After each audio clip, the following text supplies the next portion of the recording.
Hello there, welcome back to Last Recaps. Before going into the video, please do subscribe and click on the bell icon for more interesting movie recaps.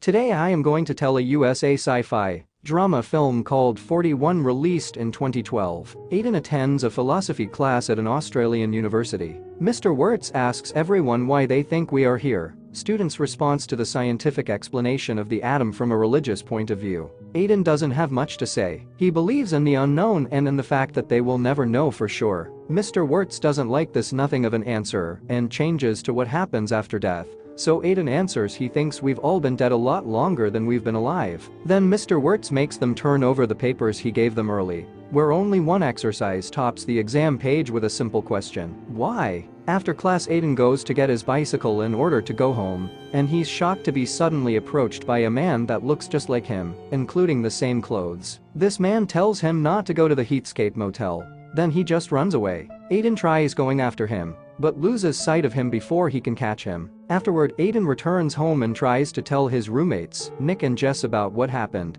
but they ignore him and keep talking between them. Later in the afternoon, Aidan goes to visit his grandma at the retirement home, where Aidan gets a call asking for a middle name, before he quickly hangs up. Then Aidan tells his grandma about the exam and the fact something weird happened to him, but grandma promises there's no history of mental illness in the family. Aidan's grandfather died in a golf accident from drowning in a lake and she misses him terribly. Speaking of special someones, grandma wonders when Aidan will propose to his girlfriend Lauren, but instead of telling the truth and confessing they broke up, Aidan tells her they're thinking about it before he grabs a book to read to his grandma as he always does. Later, curiosity gets the better of him and Aidan decides to visit the Heatscape motel, where he's shocked to find out Lauren is the receptionist. After swearing this is a coincidence, Aidan asks her if he's been there before, but she responds he hasn't. Their conversation is cut short by the motel manager, so Aidan leaves the building not to get Lauren into trouble. He doesn't return home though. He waits outside until her shift is over to invite her to a nearby diner. There, Aidan tells Lauren the story behind him coming to the motel, which she isn't sure she can believe. They share some news about their current lives and have dinner while ignoring the noises of someone falling to the floor and dropping a bunch of stuff. When they're done, Aidan offers Lauren to give her a ride, which she accepts. Night falls while they're on the road and Lauren decides she must confess something to Aidan. However, before she can say anything, she notices something blocking the road and grabs the wheel to try to avoid it, but sadly they crash anyway.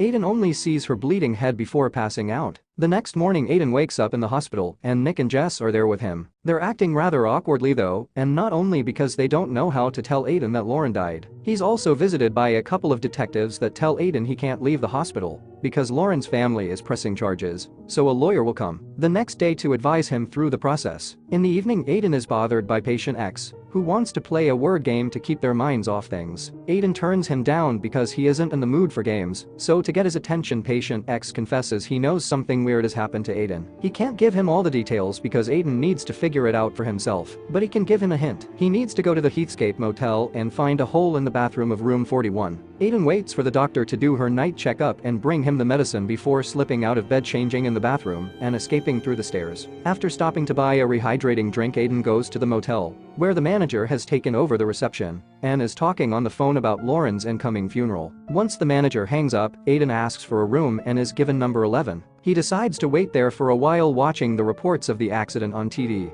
and once it's late enough for people to be deeply asleep, Aidan sneaks out and goes to room 41. The door is obviously locked, so Aidan breaks in through the window, finding the room empty. First, he checks every piece of furniture for any clues, but he finds nothing. Then he goes to the bathroom, where he finds a fake panel on the floor covering the hole patient X told him about. Aidan watches it for a while, trying to guess its secrets, and decides to hide inside when he hears the manager coming into the room to check why the lights are on. When he comes out a moment later, he's surprised to find patient X jumping on the bed, drinking and playing with a tool. He doesn't recognize him though. In fact, he threatens Aidan, ordering him to leave him alone. Aidan rushes outside and is shocked to see not only that it's already afternoon, but he can also see himself asking Lauren to go to the diner. It turns out the hole in the bathroom has allowed him to travel 12 hours back in time. Aidan follows the pair to the diner, sitting a few tables away from them and hiding his face behind a newspaper he finds around. Without realizing it, he sat next to Mr. Wirtz, who immediately recognizes his student and congratulates him on his good work on the exam. He also invites him to the weekly meetings he has with some colleagues at his house, but Aidan ignores him and tries to leave before they're overheard by his other self. On his way out, he bumps into a waitress, making her drop her tray.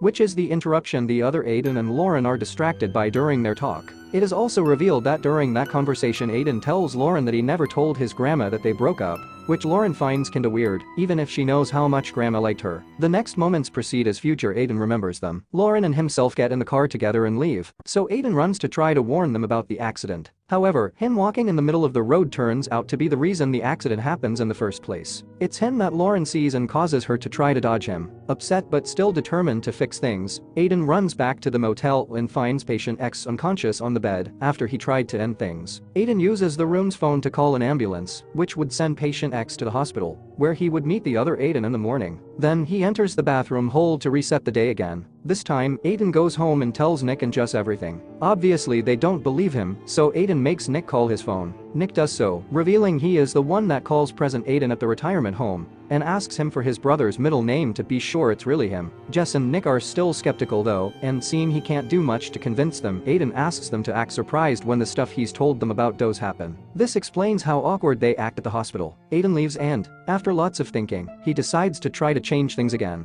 This time, he goes to the road and waits for his second self to appear to push him away, but unfortunately, the car crash happens anyway. Desperate and unwilling to give up, Aidan grabs Lauren's body and takes it back to the motel with him to put it in the bathroom hole before climbing in himself. However, once time goes back to the previous day, Lauren's body disappears. This time Aidan decides to go to Mr. Wirtz's house for that meeting with colleagues he had mentioned. Aidan tells them what has been happening to him while pretending it's a novel he's trying to write, and he wants to hear some ideas on how to help the character fix the timeline. The other professors think going back in time to save the girl is a cliché story that needs some twists, but they answer his questions anyway. Going back in time shouldn't be possible because the past has already happened. Besides, time doesn't exist in nature. It's only a measurement of movement in space. Those who do think time traveling could be a thing have two different theories. Some say time is circular and traveling sends you back to the same point. Others think each trip creates an alternate timeline. Either way, Aidan can't change his own result. At most he could change the future for an alternate self.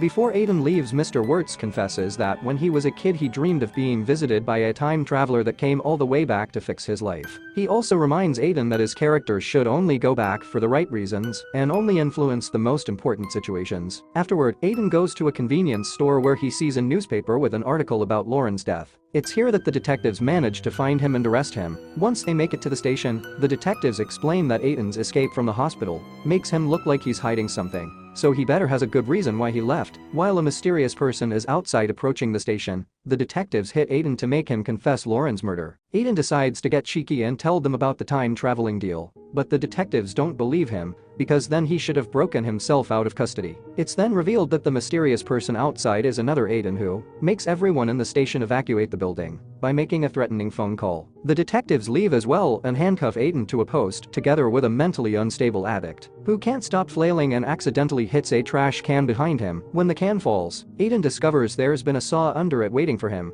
Thus he changes places with the addict, drags the saw over with his foot and uses it to break the handcuffs. Aidan begins running away, avoiding the road and jumping through people's backyards to try to lose the detectives that are now chasing him. Eventually, he finds a parking lot and hides under a car, causing the cops to drive by without seeing him. Afterward, he breaks into a neighbor's tool shed and finds a saw that he uses to take off the other half of the handcuffs. Then he realizes this is the same saw the other Aidan left for him, so he takes it back to the motel with him and enters the hole. Once he's traveled back in time again, he takes the saw to the police station and put it under the trash cache for the next Aidan that gets arrested. Next, Aidan goes to the diner to have some time to think and discovers he's sitting next to patient X. The man is looking much better, and he's even wearing a suit, but he doesn't remember Aidan. This means he has managed to change his past, which Aidan confirms when he asks the man about his occupation and if things could have gone differently for him. Patient X explains he's a lawyer, but he almost went to war and only a strange incident stopped him from going. He refuses to go into detail about what happened, although he does still remember the word game.